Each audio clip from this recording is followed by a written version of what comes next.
Topic tonight is, sorry about that, supplements important for bone health in individuals 55 and older. Yes, we're getting closer to falling and breaking our hip age. Get the timer started on this, so I won't keep everyone too late. And of course, there we go. So supplement use in the United States, over 50% of us in the US use some form of supplement or another. They have side effects, need to concern ourselves with when we're taking supplements, or drug interactions, counter interactions. For instance, vitamin K. If you're on a blood thinner and you're taking vitamin K, it'll interfere with how well that blood thinner will work, because vitamin K is responsible for clotting. When you decide on certain supplements, always good to consult your healthcare professional. And unlike regular medications, the FDA does regulates supplements like food, and you're not allowed to make medicines. Unlike medicines, supplements can't claim to cure or treat any illness. Okay, regarding bone health, the first one is calcium. I'm sure you hear that a lot. Calcium builds strong bones. Drink milk. It'll help you with build strong bones and so on. But that's only a small part of the equation in terms of building strong bones and maintaining healthy bones and bone density. As you can see, it is our list of foods you can get calcium from. Whoop! Somebody screaming back there. See the dairy, of course, and also sardines and canned salmon. You get that mostly from the bones, especially salmon. You just eat the entire fish when you get a can of sardines. I mean, and the bones are in there. So you eat the bones and you get calcium from there. And another component someone mentioned in the questions or when I asked them about their diet, that they do consume vitamin D supplements. As with any supplement, I'm sure you all know that it's best to get it if you can from food. Vitamin D is one of those, especially vitamin D3. You can get that not just from food, but just lying out in the sun. Contact with your skin reacts with cholesterol and produces vitamin D3. Those are the food sources of vitamin D3, have varying amounts of different forms of vitamin D, depending on your food source. Right there, you see the recommendations for people over 51 in terms of vitamins. Full disclosure, I take vitamin D. I live in Colorado, which is sunny all the time, but I'm not really an outside person. Plus, darker melanin. I'm chronically low on vitamin D whenever I go to the doctor. So I started taking vitamin D supplements. Says the limit is 4,000 IUs. I'm about 5,000. Previously, I was doing 10,000 because it was hard to get it to move the needle higher than the 40 to 50 or 30 to 50, levels recommended. So I started taking 10,000. And this past, I'd say, well, last year when I got my blood tested, I was 138. So I stopped taking vitamin D until it went back down to 38. Now I'm just trying 5,000. And vitamin D3 and K2. I think it was Debbie who said she takes vitamin D3. And I mentioned K2 to her when we were talking about it. You really need both. Vitamin D helps with absorption of calcium from your digestive tract. Vitamin D3 is necessary to activate the protein that inhibits calcification of the vascular tissue. If you ever did a CAC or calcium cardiac score, where they do a CT scan of your arteries around the heart, and it can tell you the level of calcification around your heart. If you just take vitamin D3 and you get very little vitamin K2 in the MK7 or MK4 form, then that calcium has trouble leaving the cardiac tissue. Like I say, the D activates the matrix GLA protein and inhibits calcification, but to get the production from vitamin D and then the activation with vitamin K, and that helps remove the calcium. It binds the calcium and removes it from the vascular tissue. There's vitamin K4 and vitamin K2, MK4 and MK7. MK7 can be transformed into MK4. They both work the same way in terms of removing calcification from your vascular tissue. But MK7 has a much longer half-life than MK4. I believe it's like 8 times longer. So the best bet in terms of taking a supplement would be the MK7 form. And there are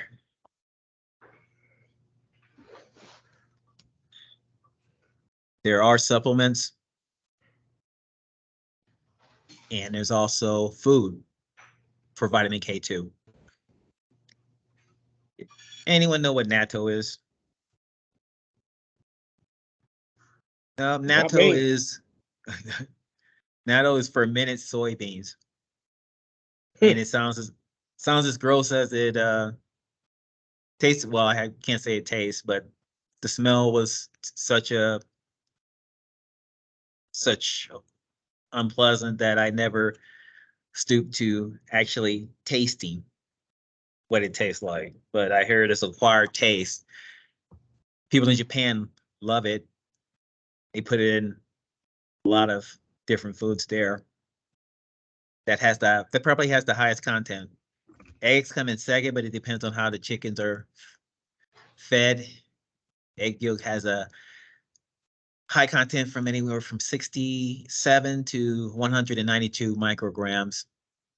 There's no RDA, recommended daily allowance, for vitamin K2, but some research suggests if they do decide to go that route, the FDA, it may be around 75 to as high as 300 micrograms of vitamin K2.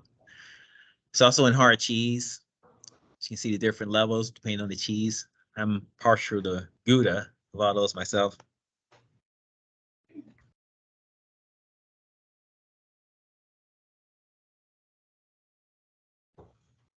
Okay, the other person I was going to have show, Lynn Peacock. Oh. Some of you may remember her. Yeah, she doesn't like she's going to be able to make it.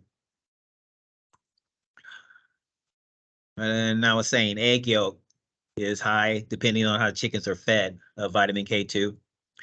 If the feed they have is vitamin K2 fortified, but if they're fed corn or soy,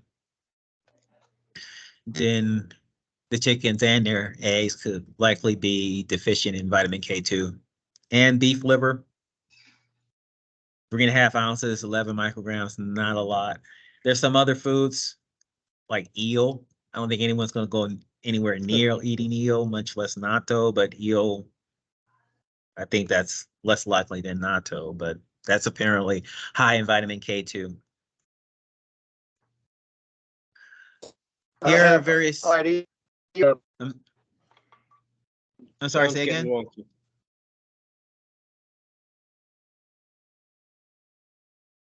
Okay, here's various supplements you can buy online or in the store if it's there, where they combine vitamin D3 and vitamins K2. I believe all of these except the one at the bottom at 5,000. Yeah, the two at the top are 5,000 IUs of vitamin D3 and 100 micrograms of K2. The one at the bottom is 1,000 IUs and 45 micrograms. Hang on, excuse me. Maybe she'll show. Oh, didn't mean to do that.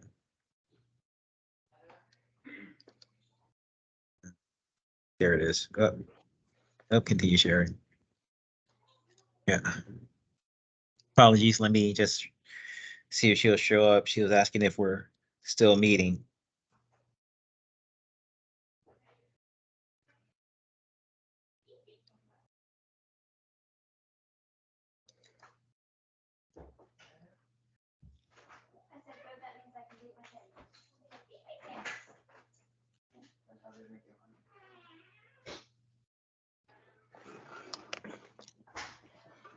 Yeah, she just got home. She was running a little late from work, so that's why she was not here. The other individual could not make it also. So hopefully, I'm gonna pop in. She's gonna see if she can sign in.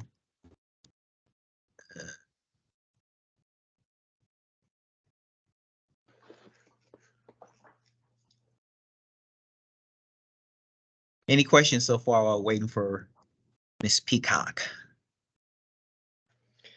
John, I'll admit I haven't been listening real closely to numbers here. So when you're talking about is it the 500 versus the 1000 versus what units are you saying that D3 and K2 ought to be taken in by folks like us? Okay, the upper limits they set for D3 is, see it here, 4,000 micro units. This is just another classification from micrograms for vitamin D3. Right. So instead of saying micrograms, like right here, you'll see 15 micrograms or 600 international units. But when you purchase it, usually they'll specify the amount of vitamin D3 in international units. Mm-hmm. So you Okay. can see over here, for men over 55, 100 micrograms is equivalent to 4,000 international units. Okay. Now, why is there an upper limit? What terrible damage do we risk? Vitamin D toxicity is what can happen. Is, like I said, my doctor, when she saw that my vitamin D was 138, and down here you see the limit or recommended blood level is 30 to 70. The VA had, 30 to 50. The VA has the limit recommended level at 30 to 70. And mine's was 138 because I was taking 10,000 IUs because I had a hard time getting my vitamin D levels to rise. So I just did 10,000. And by the time I got blood work after started taking 10,000, I was up at 138. So stopped taking it for a while, and then I got my blood tested again, and it was at 38. So now I'm trying again, and I'm doing 5,000 instead of 10,000. And I'm taking this along with vitamin K3.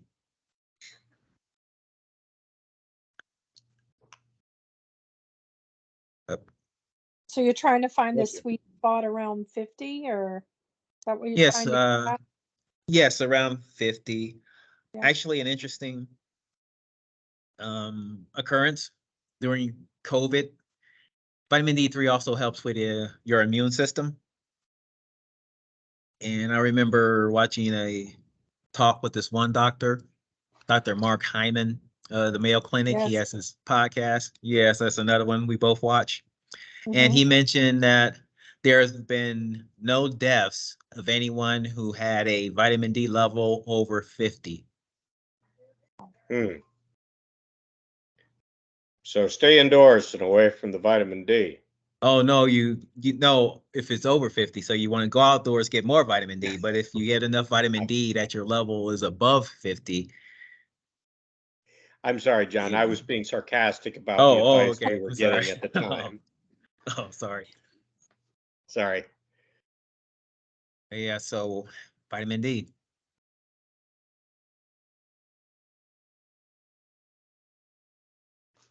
Any other questions?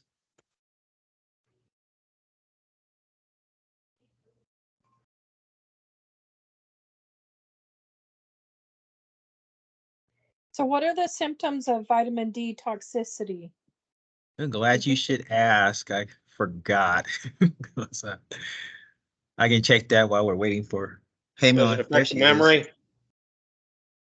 No, That's I not why read you them, but I forgot. forgot. I know I didn't have any. I read the symptoms and I didn't have any of the symptoms, but what the symptoms are is escaping me at the moment. We got one more, John. Hey, Lynn, there she is. Hey, sorry. Oh, it's okay. The first day of school at an elementary school is always an adventure. Oh my. You recognize anybody here? God bless you. I see a gentleman and a lady that's not you. Well, the man's not you either. But I don't. Y'all are tiny on my screen. No, you don't know me, but high school first days are terrible. I did that for 19 years. So yeah, I agree. I like the first day of school. They don't bring field trips to the museum on the first day of school. Lynn, you probably know that gentleman as Joe Wright. Oh, okay. Hey, Joe. Back in the day. Hey, Lynn. And we got Barry here also, Barry Waldron. Oh, I remember Barry Waldron. Yeah. Hi, Barry. He's hiding And, though. and everyone here, say hello to my friend Debbie. Debbie is a friend of mine from Virginia when I was in the Navy. And I lived at her. Oh, hey. I lived at Deb's place when I was in the Navy, probably so much that I should have been paying rent, hanging out with her and her little children, who's all grown now, and one of them is even an officer in the Navy. So Oh, terrific. makes you feel old. Up, like Barry had to duck out. There, he's back in.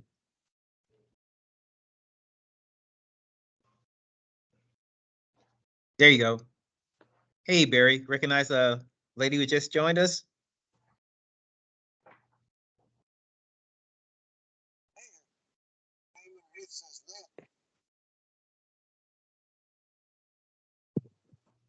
Barry will hear you.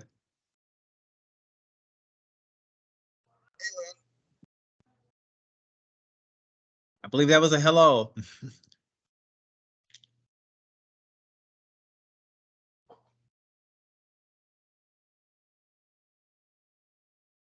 Okay, we were just going over the it's asking, sorry, Trina was asking about limits or symptoms rather of vitamin D toxicity. Nausea, vomiting, what's the other ones? Yeah, for some odd reason, those symptoms don't stick. Weakness, frequent urination. Those are the symptoms of vitamin D toxicity. Like I said, when I was up at 138, I didn't have any of them. But the doctor, she was really freaking out. So moving on, collagen. That's another thing that you should be concerned about as you strive to maintain bone health and density. Type 1 collagen, 90% of our bodies and 90% of our organic bone matrix is made of collagen, type 1 collagen. You can take collagen peptides as a supplement to help you build collagen, or you can just eat a diet that's contains all the essential amino acids that will help you build collagen. I know most people use it for skin, but most people don't realize it's also part of your bone structure. People don't think of protein as, as being a part of having healthy bones, but that is essential to maintaining bone health. People get older, they tend to eat less protein for some odd reason. I see it especially treating veterans at the VA, what they give them and what they prefer. We have snacks that they can have throughout the night if dinner wasn't enough, and it's mostly just carbs and sugars and sweets, but there's not much of an emphasis on protein.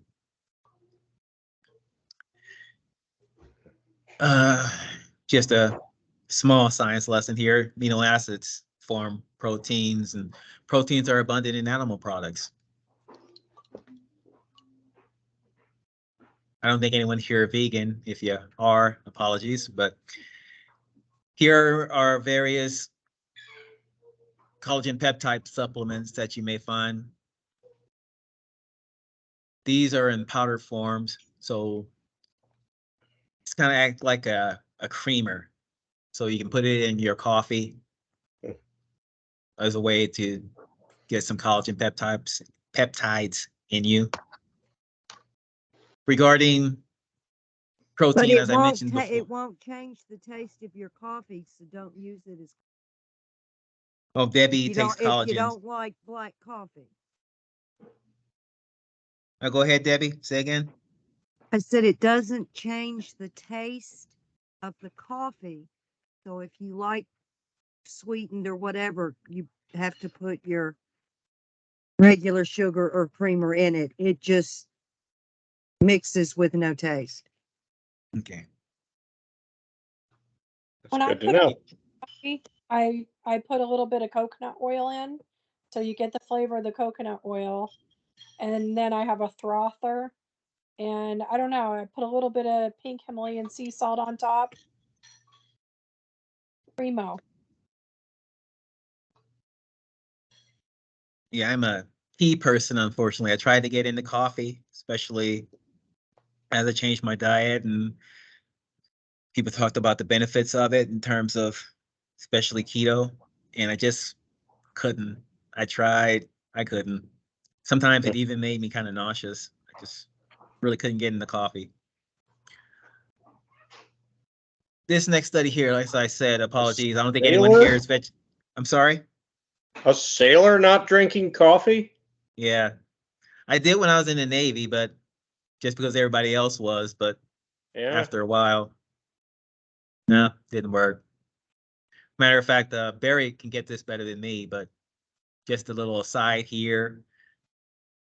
Well, in the Navy, they use terms when you want somebody to do a coffee run, terms like if you want it black with sugar, black and sweet, black with no sugar, black and bitter. Blonde is cream. So you want it blonde and sweet, you want it blonde and sweet. I mean, you want it with creamer and sweet, blonde and sweet, without blonde and bitter. It's in the sonar shack on the sub, and Chief sent me on a coffee run. And I came back and I started yelling and screaming, talking about how this place sucks and how, pardon my language, and how I just don't want to be here. I'm just tired of this place. He's looking at me like I'm from another planet. And I look at him and say, "You said you wanted black and bitter." I get it. So this next study, what I was going on about the importance of protein in diet and maintaining bone health. This study alludes to the importance of protein. Vegan and vegetarian and vegan diets and risk of total and site-specific fractures results from a prospective EPIC Oxford study.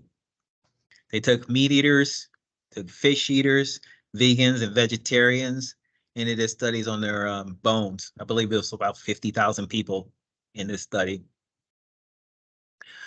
Risk of hip fractures were higher in fish eaters, vegetarians, vegans, and vegans also had higher risk of total leg and other main site fractures than meat eaters. And this was controlled for confounding factors such as weight, as in if you're really huge and you fall over, your adiposity cushions the fall and less likely to have a break. That and other confounding factors they accounted for in this study. Here's how it looks, just to make it easier visually. That middle section right there is what they consider A1 in terms of hazard ratio or risk. Off to the right, that means a greater risk. Off to the left, even less risk than the normal hazard ratio of 1. As you see here, total fractures at the top, meat eaters, all the markers are all at 1, from arm fractures, wrist fractures, hip fractures, leg fractures, ankle fractures, others, main site fractures. Fish eaters work out better up here, down here. I'm on But a as you meeting. can see, What was that? I'm on a meeting with the camera on, by the way. What's up? I'll tell you later. Okay, All right. sorry. and as you can, it's okay. As you can see with vegetarians and vegans, they have a greater risk on all these markers of fractures. So all the way down here, this one. So, and that is it. Those are my references. Oop, forgot I ran out of room there. Up, there we go. So, any questions? Does anyone take any of these supplements? I Well, I have a said- drawer I of do too. vitamin D and K2. So I think I'm going to start taking it again. Thank you. Mhm. I'll be honest, I take it daily and I haven't checked that these things are specifically in it. Mhm. But on the basis of a cousin of mine who's a physical trainer and he works with a lot of veterans. And when I asked him for advice, he told me eat sardines. And I saw sardines in your presentation twice. I might have to return to sardines. Well, it's a good source of calcium and omega-3s. Mhm. Debbie's like saying, nope, nope, ain't happening. Well, I mean, One they're kind of gross and everything. Oh, one thing I do, I get this low carb barbecue sauce, Ah, and I smother them in that.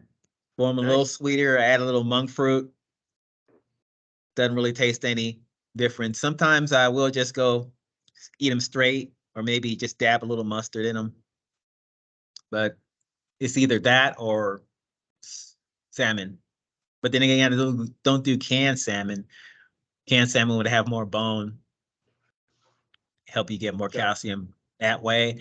And also, there's this doctor who's really into fasting, and she recommended this one mineral water. They say mineral water, but you look at it and there's not really that much minerals in most of the mineral water you encounter. This Mhm. one, Gerolsteiner, I believe it is. It's out of Germany, and there's actually a lot of minerals in that one. So I've been drinking that one lately. But like an entire bottle, like 350 milliliters, 20% of your calcium just by drinking that water a day, one of those a day. So I do that, and that helps.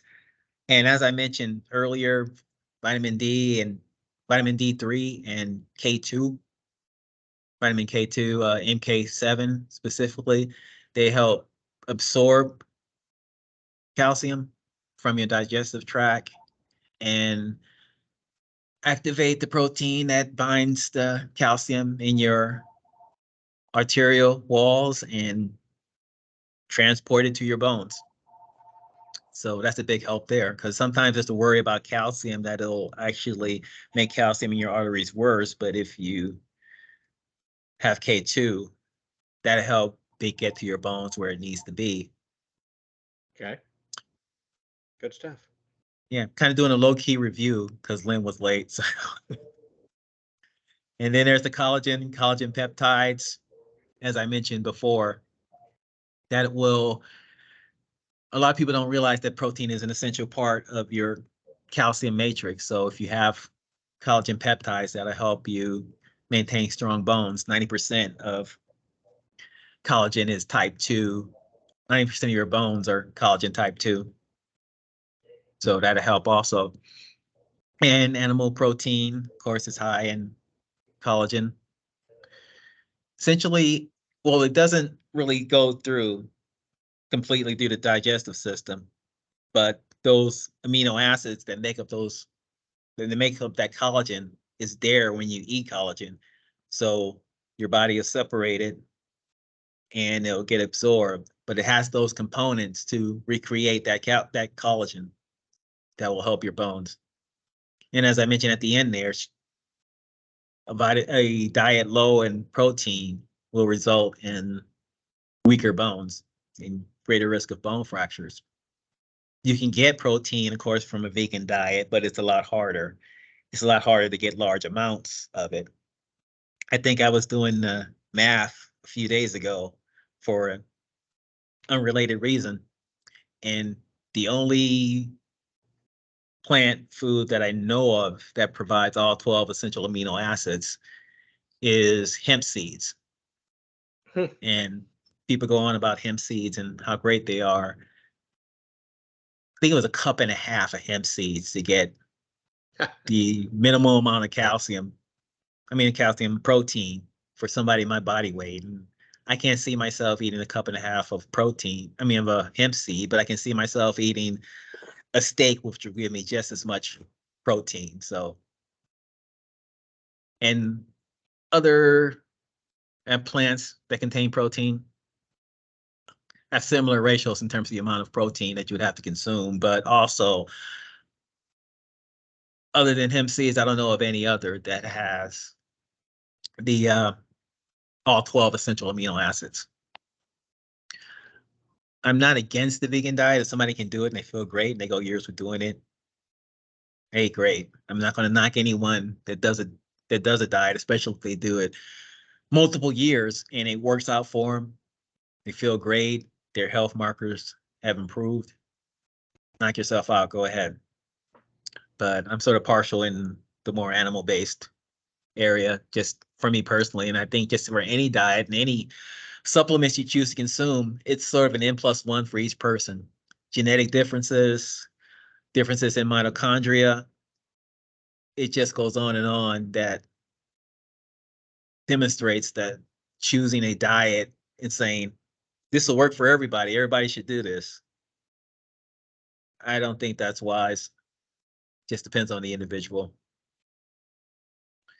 So is there anything in there that was a surprise to anyone that I mentioned? I was surprised by the fractures for vegetarians. It made me feel supported in my I'm a meat eater, so that kind of made me happy to see. Very Yeah, I was interesting. surprised. Yeah, I was surprised by that too. I never really gave it any thought, and then a doctor on YouTube presented that study and discussed it. So every time, of course, me being anal about such stuff presents it, and I go look at it, and I want to look at the study too. Right. But yeah, that was a surprise. Anything else that surprised anyone?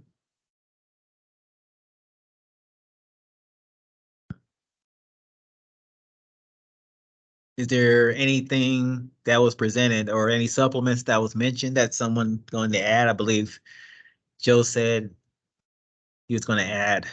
What was it again, Joe? Oh, you're going to add something. I said I'll get back to the sardines. No. Yeah. I mean, I guess I will look at the daily recommended for men my age thing that I'm already taking and see if it covers these. That'll be worth a check. I don't really need to outsource everything about my nutrition to my wife.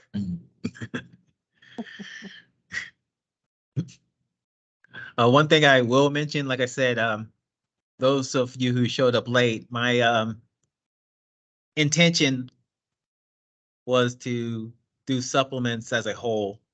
And then I realized as I was going along soon after that it was going to be a much longer presentation than I intended. And it was the same thing with exercise and losing weight, getting stalled, and a lot of topics. That was the most one that was presented, and I realized that was going to be way too long.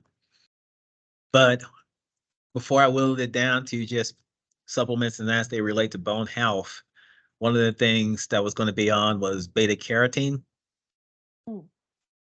What happened? I think this was in the 1980s, early 1980s. I'm not going to put anyone on the spot, but I'm just mentioning this. In the early 1980s, they decided to test and see if beta carotene had an effect on the health of smokers. They had to discontinue for, they had to discontinue. I'll call Say- myself out. It's okay. They had to discontinue for ethical reasons because they found that beta carotene given to smokers increased the rate of cancers, Oh, of lung cancer. So, Wow. so if you're having beta carotene, don't if you're a smoker, because that'll greatly increase your risk for lung cancer. And also another thing about beta carotene, a large number of people in, well, just not just the U.S. population the world over, they lack the genes, either I guess homozygous or heterozygous, both mom and dad, to get this from, where they can't process beta carotene into vitamin A. This is one reason why I argue against vegans sometimes. I know that's ill-advised, that not everyone can be a vegan. Large numbers of people can't convert beta carotene to vitamin A. So you probably see this in certain people, like if there's somebody you met who, if they eat a lot of carrots, they turn orange. That's what's going on there. They convert to vitamin A. Oh, wow. Okay. So yeah, be on guard for that. And trying to think some other things just off the hand that I would have mentioned if I did the entire supplement thing. That's good to know. Oh, another point regarding drug interactions, or just reactions in general. I mentioned that vitamin K helps blood clots, so that can probably disrupt blood thinners like warfarin. The opposite is true with omega-3. Omega-3 will add on to blood thinning capabilities of warfarin. So you have to be careful with that. Some people, from what I heard, if they have blood thinners and omega-3, then they can get extra blood in urine. Just saying this in case there's anyone here who had that trouble. I had a blood clot last year when I got COVID. So I was put on blood thinners for a time. So that was something I realized. And I guess that's about it. Any other questions? We probably went longer than we intended, and there's 5 minutes left on this thing. So my apologies if I kept anyone longer than they needed to be, but didn't seem like anyone was antsy. So any other questions, comments, concerns before we sign off? Okay. I think you did a Thank great you. job, John. Hey, It thank was, you. Thank it's nice you. to actually hit these topics, and you did a terrific job, and I appreciate the invite. Hey, thank you. Appreciate you all being here. I really appreciate it. Good And, luck. hey, thanks. Yeah, indeed. Okay, and she'll see you all later. Unless anyone want to Okay. hang back and catch up, or figure you all, unlike me, have a life. So, Well, I don't have a life, Take care. but I have stuff to do. okay. Love you, John. Back I'll to the talk to you kids. later. Thank All you. right, love you Thanks. too. You You guys good. take care. Thanks. Have a good one. You take care. Goodbye. Thanks, John. Thank you.